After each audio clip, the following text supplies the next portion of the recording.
Hello mga master, Julius Lord po at welcome po sa aking vlog. Sa video na ito mga master, ang aking isi-share sa inyo ay kung paano gumawa ng bulsa ng pang DepEd Teachers Uniform 2025. Ito yung pang mga master, Huwebes at Martes na schedule. So ito yung ating front mga master, ayan siya. Ayan, ito yung kanyang front. Nilagyan ko na ito ng dart. Tapos ito mga master, ito yung ating bubulsahan. So dinikitan ko na ito ng manipis na pilon. So pwede nyo namang dikitan, pwede namang hindi na, depende na sa inyo mga master. So ito yung aking front mga master, ay dart lang itong ginawa ko. Pwede nyo namang i-cutting nyo ito mga master hanggang sa may armhole. Pero itong sa akin hanggang hanggang bust line lang. So ngayon, ito naman yung ating gagawing panlabi mga master. Ito, ayan. May pilon na rin ito mga master na manipis. Dinikitan ko na rin ito. Ito yung magiging pocket bag natin sa ating gagawing pocket. Ayan siya. Ayan. So ngayon, lagyan ko na ito ng marking.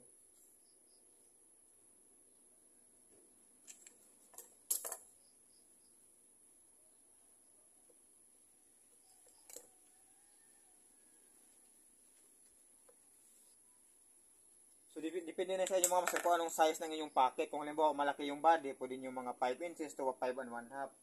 Kapag medyo may kaliitan naman, 4 and 1 half hanggang 5 inches naman yung kanyang ang laki ng bulsa. So, itong gagawin ko dito mga master kasi may kaliitan lang kasi ito. Gagawin ko lang ito ng 4 and 1 half. So, itong gagawin kong pocket ito mga master ay bound pocket ito o yung tinatawag na kambal tubig. So, ito yung gagawin natin. Una, magguhit lang tayo dito ng ganyan lang. Ayan. Tapos, dito, 1 half ang size nito mga master. Tapos, iguhit lang din natin.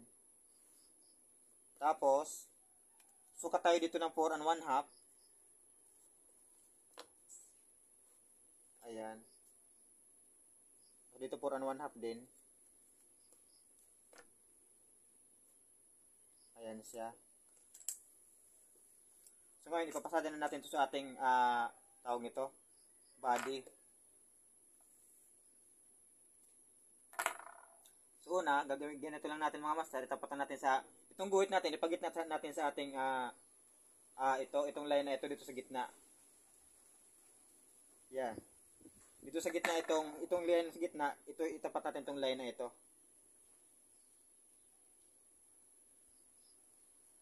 Ngayon, ipasada na natin.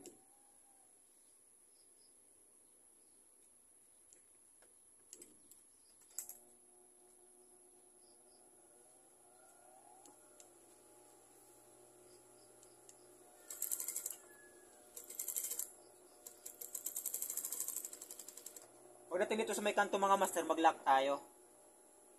Yan, i-lock natin yan pag ganyan. Tapos, ikot lang natin pag ganyan. Tapos dito, lock naman ulit tayo. I-lock natin. Kanto kasi yan eh.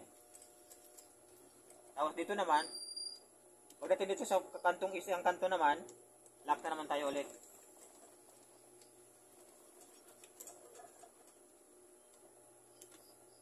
Tapos dito naman ulit, ganun pa rin. Pasada tayo, ilock pa rin natin yung kanto. Kasi mamaya kasi mga master, magpipigiti kasi tayo dyan para hindi siya sasabog. Yung ating bulsa.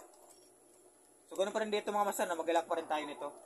So bawat corner sa uli nating pasada, maglalak tayo.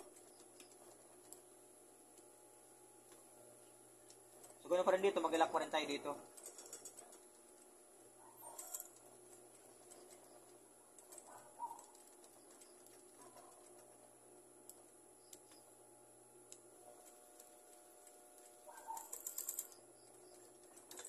So, yan ang ating pasada mga master ngayon. Ang ating gagawing packet.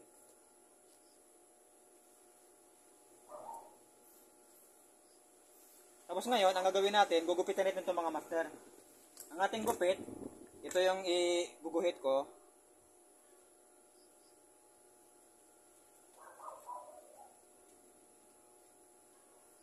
Para makita nyo.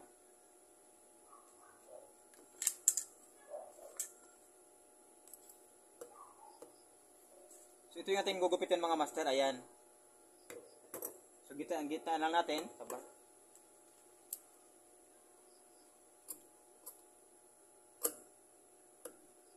Tapos, iganyan lang natin ito mga master. Yung ating gupit ito mga master, isakto talaga natin sa may kanto ng ating kinahian. Huwag niyong kulangan o huwag niyo ring sobrahan kasi pag sobrahan niyo, masasabog siya.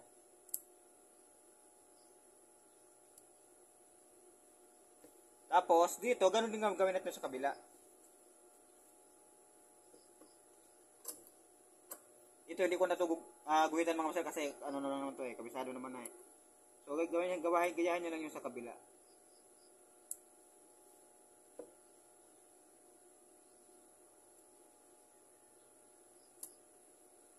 So, ayun na mga master. Ngayon, ang gagawin natin, mabalter natin itong tila na ito, ipasok natin sa paloob sa ating butas. Ipasok dito. Pasok lang natin.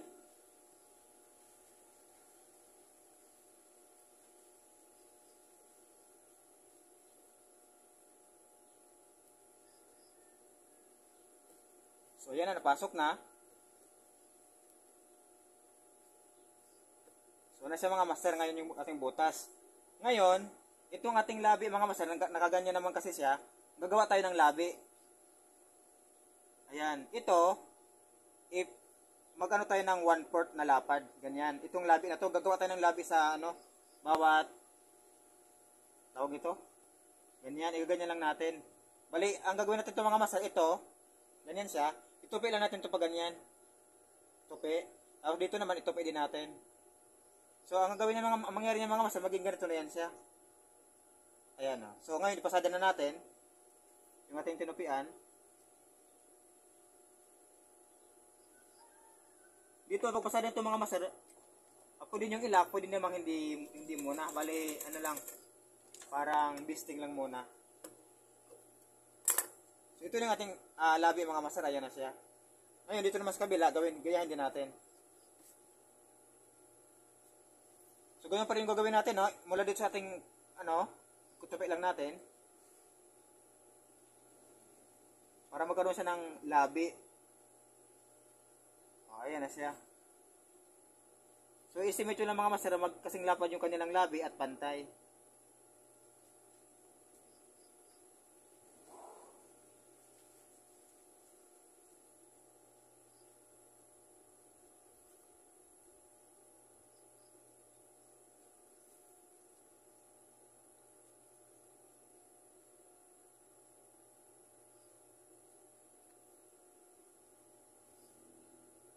So pagkatapos mapatay nyo ng mga master, saka nyo na ulit pasadahan para ma-fix na siya.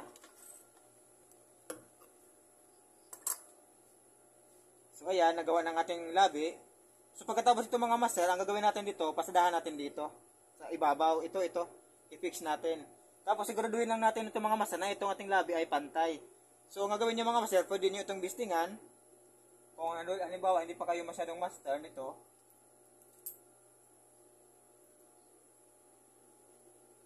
ito, bistingan nyo siya para mapantay nyo lang yung labi. Saka nyo pasadahan.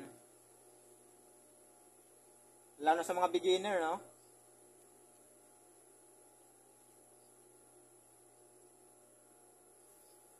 Pero sa mga medyo, pag manamaster nyo naman ito mga master, pwede nyo naman ang hindi na i-bisting ito eh. So, halimbawa itong kabila, binistingan na natin. Magpasada tayo dito sa ibabaw. So, ito, fix na ito.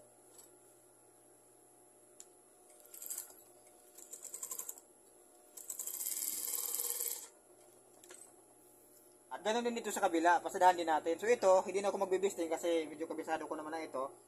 So kung hindi nyo pa yung kabisado mga master, ay ibisting nyo na lang para sigurado yung pantay nyo ang inyong gagawing labi ng inyong bulsa.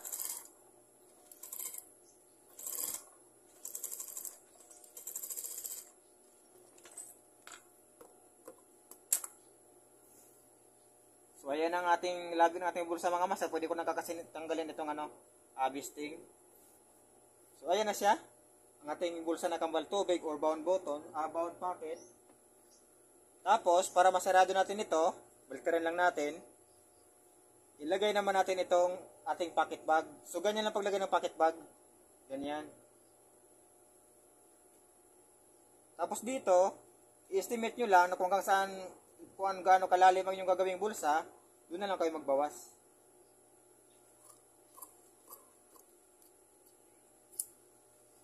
Ganyan.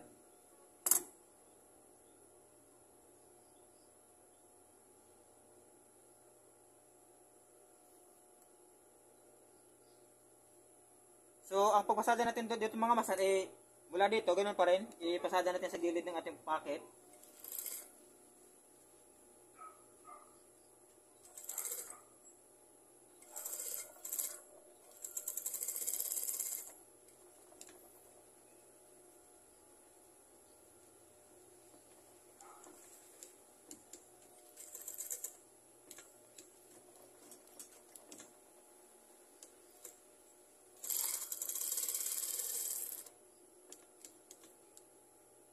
Tapos dito, pag mag-lock tayo dito, ito, idikit lang natin itong ating labi kasi para hindi siya, nakabuka. Ganyan.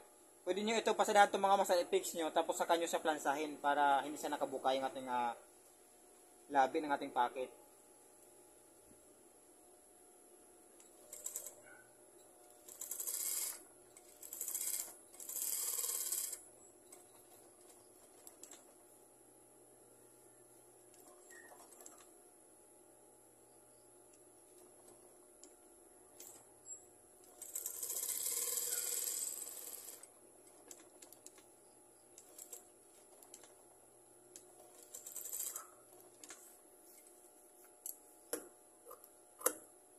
Tapos bawasan nyo lang yung malaking allowance mga master ng inyong pocket bag.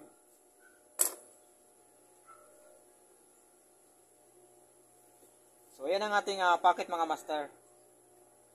So pwede nito lagyan ng ayan. So ayan ang mga master ko para gumawa ng pocket ng DPDT's uniform at 2025 blouse ito pang Monday pang Martes at pang Huwebes na schedule mga master. Pero yung isang pocket naman ito mga master, pwede naman itong secret pocket, pwede rin itong ganitong pocket na tawag ito bound pocket. So yung mga master, hanggang dito lang po ang ating video. Maraming salamat at God bless po sa ating panonood mga master.